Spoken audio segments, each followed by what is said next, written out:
What is good, Neo family? It's Ray J back with another video, and in this one, I'm going to be talking about the one and only Neo stock and do some in-depth technical analysis as I give you guys my price prediction for tomorrow. I'm also going to be talking about what on earth the Fed just announced that's very important for the markets. I'm going to talk about why tomorrow is going to be an important day for the markets too, as we do have another first quarter GDP estimate coming out. This can affect the market and Neo. And I'm also going to be talking about what's going on with XBONG and the news and how this did affect Neo today. But it's not the end of the world because I'm still incredibly bullish, especially after what Neo put on their Twitter page. Now, before I talk about what's going on with Neo, before I talk about why I'm still incredibly bullish, before I give you price predictions, I got to mention a couple of things real quick. As you know, I'm not a financial planner, so please don't take this as financial advice. And also, if you guys can, please smash the like button if you want to see more videos like this. Not only benefits me, benefits the entire Neo community as a whole. And the last things, if you guys can, please check out the Webull link down below and in the description. If you sign up for Webull, the link down below, and deposit any amount of money into the account, you're guaranteed 6 free stocks, each worth up to $2,000. Now, you could always sell these 6 free stocks for cash and use that cash to buy some Neo shares for free in this limited time offer that ends in just 2 weeks. So please check it out before they run out. With that out of the way, let's get on with the video. So Neo was barely in the green of 0.07% for the day. However, it's not necessarily the end of the world. Now, we did end up kind of trading in the golden pocket. I did predict we'd actually push up a little bit more, but I still have that same conviction. I am a little bit more on the bullish side as the market is improving because the Fed released their minutes and essentially nothing came out of the ordinary. We did end up seeing it meeting all expectations. And even though the Fed is prepared to raise rates by multiple basis points many times, by over 50 basis points. With that happening, right, the market already priced a lot of these things in, and the market has a tendency of loving certainty. So the market is in a position where if you look at the SPY over the last couple of days, if you look at the 5-day chart right here, look at this right here. The SPY dropped pretty darn hard. We got a bounce off 380. And since then, we're starting this upward trend over the last couple of days, and things are looking better overall. So we had this gap right here that ended up getting filled. And now we actually happen to have another gap at 407 for SPY. So right now, I'd be looking to see if the SPY is in a position where we could actually fill this gap. As of right now, I must note that it's important to remember the fact that excuse me, when it comes to the SPY, we need to see if it breaks past 400. It is looking like it's about to break past 400. And with that said, it's very, very possible that that can push the SPY and Neo up as well. Now, when it comes to Neo, tomorrow is going to be another important day because right here we could see we have another first quarter GDP estimate coming out from the Commerce Department.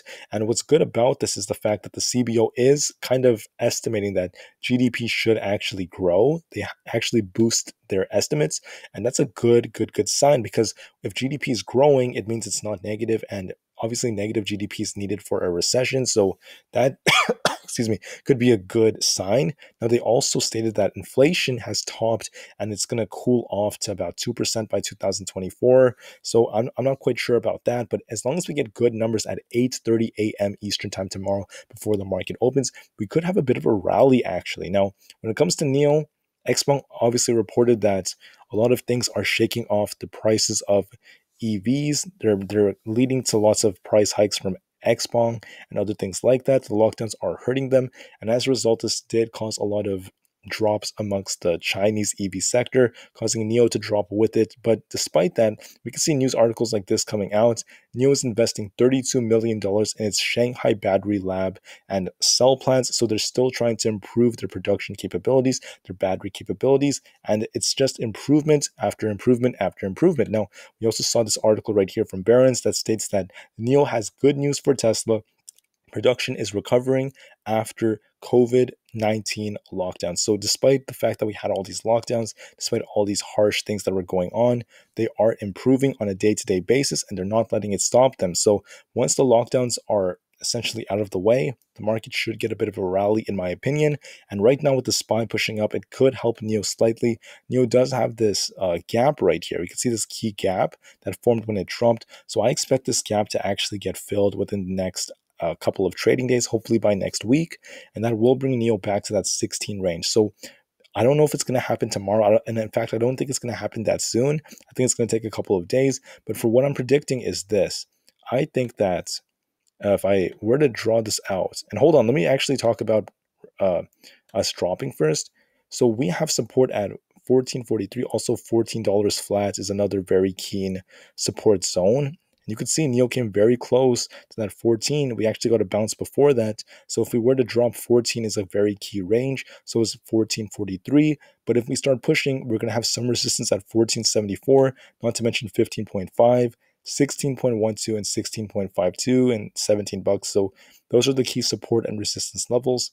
What do I predict is going to happen? Well, I think because we didn't get the nice move we wanted to see, it is possible that these pieces of news can affect NEO a bit, but I would actually anticipate a bit of a push depending on the GDP reports, which I think should be better than some people expect. And we might see some moves kind of like this coming out from NEO. It may trade a little bit sideways, get a slight drop. I'm hoping for a nice bounce and might actually push as high as that 15 range. Maybe those low 15s, we may try to test that. And we could get a rejection around 15.5, maybe below that. And we could end up dropping towards the very end, trading a little bit sideways and closing around 15 flat, maybe a little below that. We could close around 15 flat, maybe 14.9, but that's essentially what I'm saying. I would expect us to stay in this range. If we do manage to push all the way up to $16, that would be incredible, but I find that quite unlikely given what we're seeing. However, it's not the end of the world for NEO. I think it's slowly going to start stair-stepping its way up. It's just going to take a little bit of time. With that out of the way, let's talk about this right here. NEO also mentioned on the Twitter page that on May 22nd, in honor of International Day for Biological Diversity, NEO and Polar Hub entered into a Clean Parks cooperation to explore biodiversity protection, ecological remediation, and on top of that, they're improving the environment. I think that's incredible. So what I admire about this company is the fact that they're improving the environment, they're building new cars, they have new models coming out, they're improving their production, they're fighting against many issues, they have amazing customer service. I mean, I'm still incredibly bullish for the long term. I think very good dip buying opportunities will come in the future too, because if you think about it, I think the market's essentially set into a phase where we may get some temporary relief relatively soon. So I do think NEO is going to start stair stepping its way up over the next couple of weeks. I really believe that. And I also think that excuse me, I also think that as NEO starts to push up and up and up, we are not necessarily going to hit all-time highs. We're not just going to rally all the way up to $40, $50. What's going to happen over the later months is there will be more downside, in my opinion, with more rate hikes coming. And that's going to be another good opportunity to start buying more and more of these shares. But until we see more downside, I think there's going to be another rally right now, meaning I do think NEO is going to push up starting like now, and later we'll see some more red before this thing starts to recover. But as of right now, things are looking much better. I'm still very, very bullish, and I can't wait for what the future holds. With that out of the way, thank you for listening. Have a great rest of the day, and I'll see you guys in the next one. NEO to the moon, and peace out.